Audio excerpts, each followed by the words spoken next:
माना जाता है कि करीबन 60 लाख साल पहले मानव सभ्यता का अस्तित्व इस पृथ्वी पर हुआ।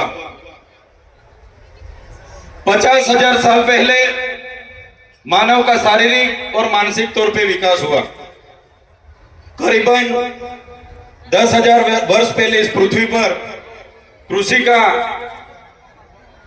का शुरुआत हुई। जब से कृषि की शुरुआत हुई तब से नई नई राजनीतिक गतिविधियों की भी शुरुआत हुई। आदिवासी समाज की जीवन खूब सरल और संवेदनशील था। साथ ही प्रकृति पूजक और प्रकृति मूल्यों पे चलने वाला था। सहकारिता पर टिका हुआ था। खुद आदिवासी समाज स्वायत्त था, स्वतंत्रता और स्वावलंबन था। जैसे जैसे समय बढ़ता गया, जैसे बाहर के लोगों ने यहाँ आना शुरू कर दिया, जैसे बाहर से आर्य आए, शक आए, होण आए, और यहाँ जो आदिवासी बसा हुआ था, मूल मालिक था, यहाँ की संपत्ति पर कब्जा जमाने के हेतु उन्होंने यहाँ जो सरदार थे, हमारे छोटे मोटे कस्बे कबीला के सरदार थे, राजा थे, रजवाड़े थे, उन आदिवासी राजाओं के साथ संघर्ष हुआ। संघर्ष में कई सारे हमारे कस्बा कबीले के सरदार, कई सारे राजा उस संघर्ष के दौरान हार गए। कहीं ना कहीं बाहर के लोगों ने यहाँ पे आधिपत्य जमाया। बाद में धीरे धीरे चलते हुए हम देखेंगे तो उन लोगों के साथ ही साथ विदेशी फ्रेंच आए, पोर्टुगीज आए, स्पेनिश आए, अंग्रेजों आए, मुगल आए, कई सारे लोगों ने इस देश पे आकर यहाँ की संपत्ति को, यहाँ की खनिज संपदा पर अपना अपना कब्जा जमाया। ऐसे ही चलता रहा। जो आदिवासी अपने प्रकृति पूजा, स्वावलंबन, स्वतंत्र, स्वायत्त, खुद की कमी, खूब कम चीजों पर अपना जीवन जी रहा था, उस आदिवासी को कहीं ना कहीं इस संघर्ष में उतरना पड़ा और कहीं ना कहीं अपनी प्रकृति से, अपनी संस्कृति से, अपनी समाज से उसको बिछड़ना पड़ा। साथियों, हम सब जानते हैं कि जब यहाँ पे पूरे विश्व पे अंग्रेजों का शासन था, 50% अंग्रेजों का पूरे विश्व पे शासन था, तब मेवाड़ में राणा पूजा भील, राजस्थान के हल्दी घाटी में हल्दी बाई, वैसे ही मध्य प्रदेश में चितू, मध्य प्रदेश में कट्या भील, जैसे अनेक लोगों ने अंग्रेजों के खिलाफ बंड पुकारा था। जैसे महाराष्ट्र की बात करें, खाज्या नायक, उमिया नायक, यहाँ के जितने भी उस समय के क्रांतिवीर थे, अंग्रेजों के खिलाफ अपनी अपनी लड़ाई लड़ रहे थे। हमारे गुजरात की बात करें, कोटला मेहता, केसरी सिंह जैसे लोग वहां भी क्रांति कर रहे थे। ऐसे ही सभी लोगों ने क्रांति की, अपनी अपनी जगह पे जितना हो सके उतनी क्रांति की। जैसे कि मानगढ़ धाम की बात आती है, गुरु गोविंद जी की आगेवाई में वहां सम सभा मिली और 1913 में हत्याकांड हुआ। 1500 भी ज्यादा लोग कि यहाँ वहां शहीद हो गए। इतनी सारी देश की आजादी में हमारे लोगों का योगदान रहा। देश आजाद हुआ 1947 में। देश आजाद होने के बाद तब तो माना जाता था कि देश आजाद हो गया, लेकिन जो लोकतांत्रिक सरकारें इस देश पे शासन पे आई तो अंग्रेजों की जो भी कानून व्यवस्था थी वही कानून नीतियां चलती रही। तो साथियों, देश तो पूरा आजाद हो गया, लेकिन फिर भी आदिवासी समाज आज भी अब खुद गुलाम की महसूस कर रहा है। आप और हम सब जानते हैं, कई सारी पार्टियां बनी, कई सारे धर्म संप्रदाय आए, कई सारे संगठन बने, लेकिन अपनी अपनी संख्या बढ़ाने के अलावा किसी ने भी कुछ नहीं किया।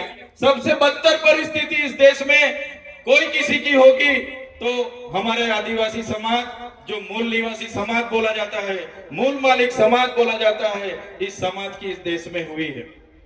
साथियों, जब इस देश में विकास की बात आई जब भी देश में बड़े बड़े बांध बनने लगे, खोदान होने लगे, बड़े बड़े कारखाने बनने लगे, रोड बनने लगे, नहरें बनने लगी, रेलवे बनने लगा, सरकारी आवास बनने लगे, तो सबसे ज्यादा किसी को विस्थापित किया होगा तो भारत देश में आदिवासियों को विस्थापित किया है।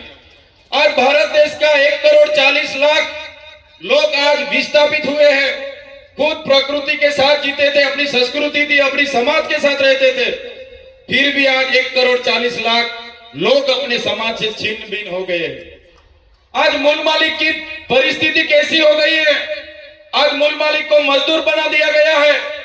आज भारत देश की बात करें, 80% आदिवासी आज भी गरीबी रेखा के नीचे जी रहे हैं। 80% लोग आज भी गरीबी रेखा के नीचे जो जी रहे हैं वो आदिवासी है।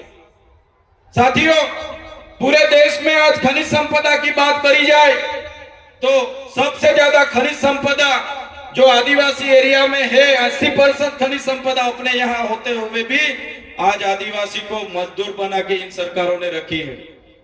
तो साथियों, आदिवासी एकता परिषद यही सिखाता है कि आदिवासी कौन था, कहां से आदिवासी आए, क्या हुआ। तो आदिवासियों का इतिहास बहुत पुराना है।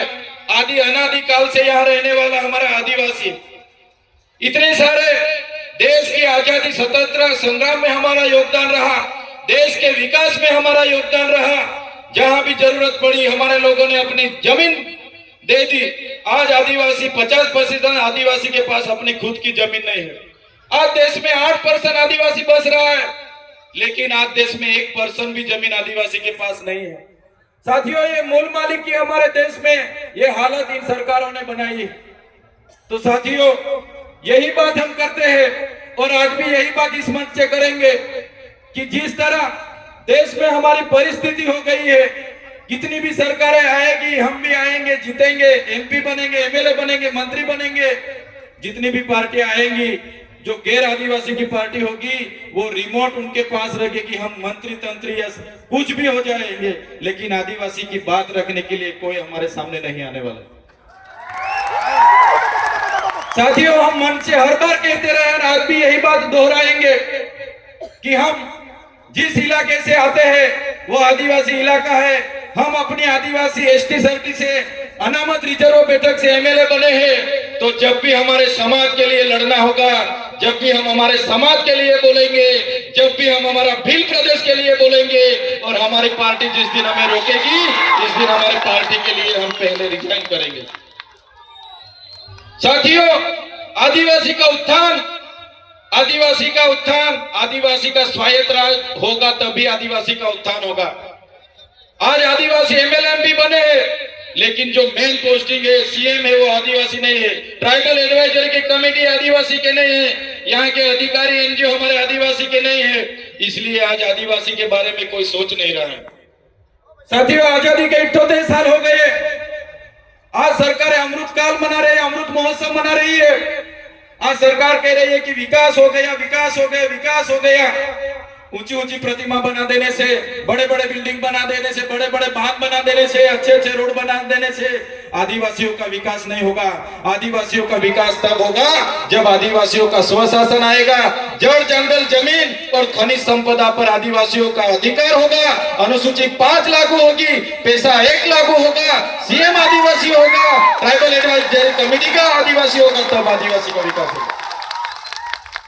आजादी के 78 वर्ष के बाद भी आज हम लोग हमारे एरिया में टीचर के लिए आंदोलन कर रहे हैं, सड़क के लिए आंदोलन कर रहे हैं, डॉक्टर के लिए आंदोलन कर रहे हैं, रोड रास्ते के लिए आंदोलन कर रहे हैं, पीने का पानी के लिए आंदोलन कर रहे हैं। तो कब तक आंदोलन करते रहेंगे?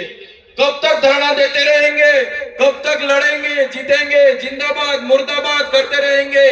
साथियों, अभी किसी भी तरह की जिंदाबाद मुर्दाबाद करने के लिए हम तैयार नहीं है। अगर सरकार हमारा विकास करना नहीं चाहती, आने वाले दिनों में हम भील प्रदेश बना के रहेंगे, जो हमारा भील प्रदेश था, जो हमारा भील प्रदेश था। आजादी के बाद उस भील प्रदेश को महाराष्ट्र, मध्य प्रदेश, राजस्थान और गुजरात में बांट दिया है। आज भी हम लोग बॉर्डर लेस होके हमारा रोटी बेटी का व्यवहार आज भी चल रहा है। हमारी पूजा विधि, जन्म विधि, मरण विधि आज भी सेम है। आज भी हम लोग, हमारी बोली भाषा, हमारा पहरवेश, हमारा नाच गान आज भी हम सब चारों राज्यों में है। साथियों, ऐसे लड़ने का अभी टाइम नहीं है। सरकार को हम बोलना चाहते हैं, सरकार ऐसे ही करेगी। विकास के नाम पे हमको छिन्न भिन्न कर रही है, हमको बांट रही है, धर्म संप्रदाय के नाम पर बांट रही है। तो साथियों, ज्यादा टाइम नहीं लूंगा मैं, लेकिन जरूर इतना बोलूंगा सरकार को कि जिस तरह तेलुगु लोगों को तेलंगाना मिला, तमिल लोगों को तमिलनाडु मिला, मराठाओं को महाराष्ट्र मिला, गुजरातियों को गुजरात मिला, पंजाबियों को पंजाब मिला, नागा लोगों को नागालैंड मिला, झारखंडियों को झारखंड मिला, इसी तरह आने वाले दिनों में हमारे आदिवासियों को भील प्रदेश चाहिए। देश का 29वां राज्य हमको भील प्रदेश चाहिए। भील प्रदेश हम बना के रहेंगे, ये हमारा अधिकार है। संविधान ने हमको अधिकार दिया है। भाषा की तौर पे, जाति की तौर पे हमको भील प्रदेश मिलना चाहिए। मेरे तमाम वडील बुजुर्ग, मेरे युवा साथी, मेरी माता बहनों को भी अपील करता हूं इस मंच से, आने वाले दिनों में जो आदिवासियों का विकास करना होगा तो स्वतंत्र राज्य चाहिए, और स्वतंत्र राज्य यही होगा, भील प्रदेश बनेगा तभी हमारा राज्य आएगा। धन्यवाद। जय जोहार, जय आदिवासी, जय भील प्रदेश। जोरदार तालियां विधायक महोदय के लिए। उसके लिए पहले एक होना पड़ेगा विधायक महोदय, आपके विचार बहुत अच्छे हैं, लेकिन इसके लिए सबको भील लगाना पड़ेगा। वसावा वसावे, बारली बारला,